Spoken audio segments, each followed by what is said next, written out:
Assalamualaikum Ibu Ni, apa kabarnya? Waalaikumsalam, Bu Ade. Alhamdulillah sehat. Kalau Ibu Ade, Alhamdulillah saya sehat Ibu. Eh, Bagaimana keadaan Ibu hari ini? Apakah Ibu memiliki waktu senggang atau bagaimana? Alhamdulillah saya memiliki waktu Ibu. Baik Ibu, terima kasih Ibu. Eh, Sebetulnya apakah saya tidak mengganggu aktivitas Ibu? Eh, Alhamdulillah tidak Ibu. Saya sedang ada waktu luang. Alhamdulillah kalau begitu Ibu, karena kebetulan saya mau curhat sama Ibu. Ada permasalahan yang saya hadapi Ibu di kelas. Saya pusing, ruweh mau menyelesaikan. Makanya saya meminta tolong kepada Ibu. Bisa Ibu, apa yang bisa saya bantu dan apa yang Ibu harapkan dari pertemuan kita ini? Saya ingin mau sharing Ibu tentang permasalahan saya.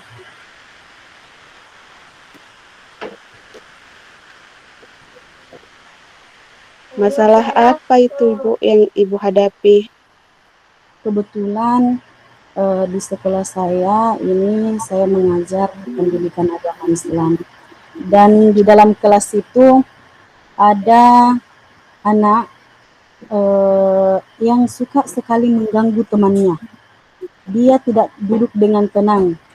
Kerjanya keliling ke sana kemari, kalau dinasehati dia tidak mau mendengar. Jadi dia tidak fokus dengan pembelajarannya, dia tidak fokus dengan proses pembelajaran yang saya lakukan. Seperti itu ya Ibu. Iya, Ibu. Jadi di kelas Ibu ada anak-anak yang sering mengganggu temannya ketika belajar dan Iya, anak tersebut tidak fokus ketika eh, mengikuti pembelajaran Ibu. Seperti itu ya Ibu iya, masalahnya. iya, Ibu. Kira-kira apa penyebabnya anak tersebut tidak fokus ketika belajar? Mungkin eh, saya mengidentifikasi bahwa mungkin strategi pembelajaran yang saya lakukan mungkin kurang menarik buat dia, atau mungkin saja eh, ketika saya melakukan proses pembelajaran saya belum mengcover bakat minatnya, kemudian sehingga dia suka berbicara pada saat proses pembelajaran, suka mengganggu temannya, bahkan eh, sering minta izin keluar kelas, sangat mengganggu teman-temannya. Jadi eh, inilah masalah yang saya hadapi, Ibu. Jadi seperti itu ya Ibu. Ya, Kira-kira strategi atau upaya apa yang Ibu adalah akan lakukan? yang pastinya itu ada beberapa strategi yang akan saya lakukan, diantaranya yaitu eh, setiap saya melakukan proses pembelajaran, di akhir pembelajaran saya akan melakukan refleksi, Bu, supaya saya mengetahui sejauh mana proses pembelajaran saya berlangsung dengan baik, kemudian apa yang perlu saya perbaiki, sehingga di situ saya bisa mengetahui eh, apa penyebab anak tersebut. Jadi di situ saya bisa bertanya apa penyebab sehingga anakku tidak mau fokus dengan pembelajaran. Kemudian yang kedua saya akan menerapkan pembelajaran diferensiasi. Nah, kita tahu bahwa pembelajaran diferensiasi ini mengcover bakat minat peserta didik dengan melihat profil belajar mereka. Jadi di sini saya akan menerapkan pembelajaran diferensiasi, di mana di dalam diferensiasi itu ada prosesnya, kemudian ada produknya. Mungkin di dalam produk nanti itulah saya akan mengasah bakat mereka, saya akan melihat minat mereka sehingga nanti dia termotivasi untuk belajar. Dan yang lebih utama juga saya akan menerapkan pembelajaran diferensiasi. Kemudian strategi selanjutnya yaitu mengkombinasikan metode pembelajaran eh, pada saat saya melakukan proses pembelajaran agar eh, metode yang saya gunakan itu bervariasi. Kemudian menciptakan pembelajaran yang menarik dan menyenangkan sehingga anak didik merasa nyaman, tentram dalam ruang tersebut. Kemudian yang lebih fokus saya lakukan pada anak tersebut yaitu mungkin saya akan memanggil anak tersebut untuk duduk ke depan supaya ketika dia di depan saya bisa mengawasi Bu. Mungkin itu strategi yang bisa saya lakukan. Luar biasa Ibu strategi yang akan Ibu lakukan. Kemudian apa komitmen Ibu tentang terhadap rencana aksi Ibu ini? Seperti yang saya katakan bahwa bentuk-bentuk komitmen yang akan saya lakukan itu yang pastinya saya akan senantiasa memvariasikan metode pembelajaran saya supaya pembelajaran saya senantiasa menarik. Seperti halnya ketika anak suka dengan musik, maka kita menyiapkan media pembelajaran, metode pembelajaran, saya akan memasukkan lagu-lagu atau dalam metode pembelajaran itu saya akan meminta anak-anak untuk berkelompok supaya mereka saling mengenal. Kemudian komitmen selanjutnya yaitu meramu pembelajaran yang lebih menarik. Mungkin dengan pembelajaran yang menarik nantinya itu anak tersebut itu akan lebih fokus belajar.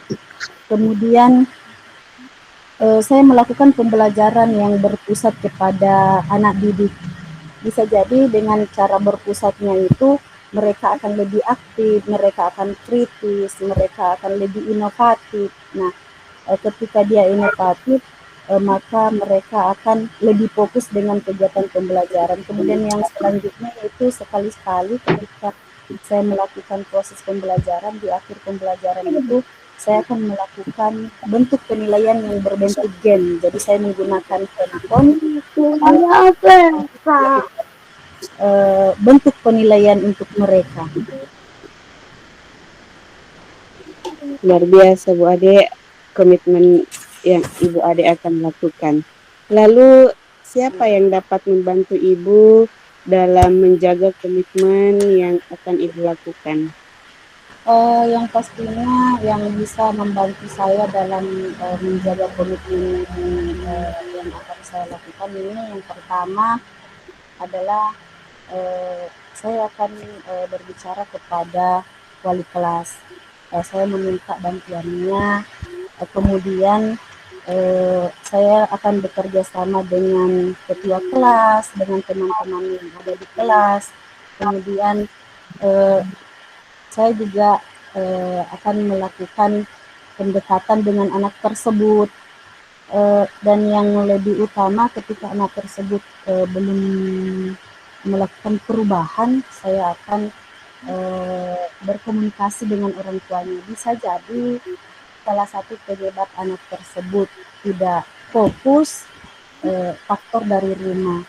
Nah, kadang anak-anak tidak fokus begitu karena mereka biasanya tidak mendapatkan kasih sayang di rumah sehingga ketika sampai di rumah mereka mencari perhatian. Nah, mungkin itu komitmen yang akan saya lalui, yaitu saya bekerja sama dengan para temannya, kemudian ketua kelasnya, kemudian saya akan berdiskusi dengan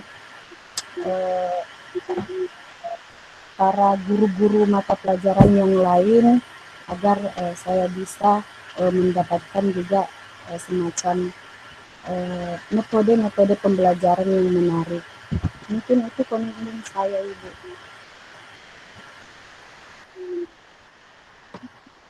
Terima kasih, Bu, atas solusinya. Perasaan saya sudah sangat lega.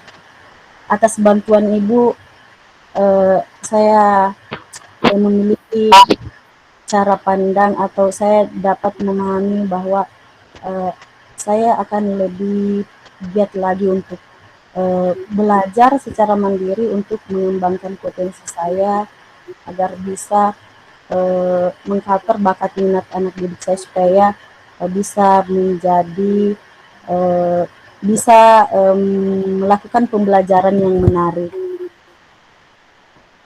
Luar biasa Bu Ade, terima kasih. Saya yang berterima kasih Bu telah membantu saya untuk memecahkan masalah saya. Masalah saya ini bukan hanya saya yang eh, merasakan, tetapi ada juga sebagian teman yang mengeluh. Makanya saya mengatakan saya butuh seseorang untuk menyelesaikan masalah saya ini, untuk mengantarkan saya untuk bagaimana menyelesaikan masalah ini, Bu. Iya, semoga dengan pertemuan kita ini Ibu Ade mendapatkan solusi dari permasalahan Ibu. Iya, terima kasih, Bu.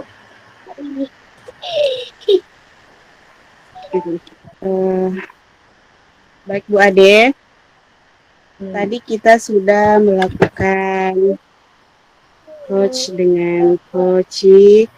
Ibu Ade sudah menerapkan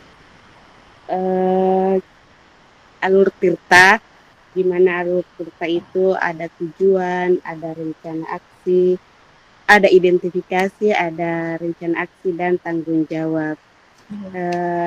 Pertama itu Ibu Ade sudah menentukan tujuan dengan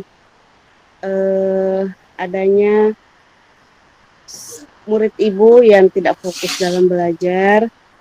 Kemudian Ibu Ade mengidentifikasi masalah dan ada rencana aksi yang Ibu Ade akan lakukan, yaitu dengan strategi yang akan Ibu lakukan. Kemudian ada tanggung jawab. Ibu Ade akan berkomitmen dengan apa yang Ibu Ade akan lakukan kepada murid yang kurang fokus itu. Jadi Ibu Ade sangat luar biasa. Terima kasih, Ibu. Tanpa Ibu menuntun saya juga tidak akan luar biasa. Sama-sama Ibu Ade, kita juga saling belajar. Mungkin kita sudah diminta ke ruang meet.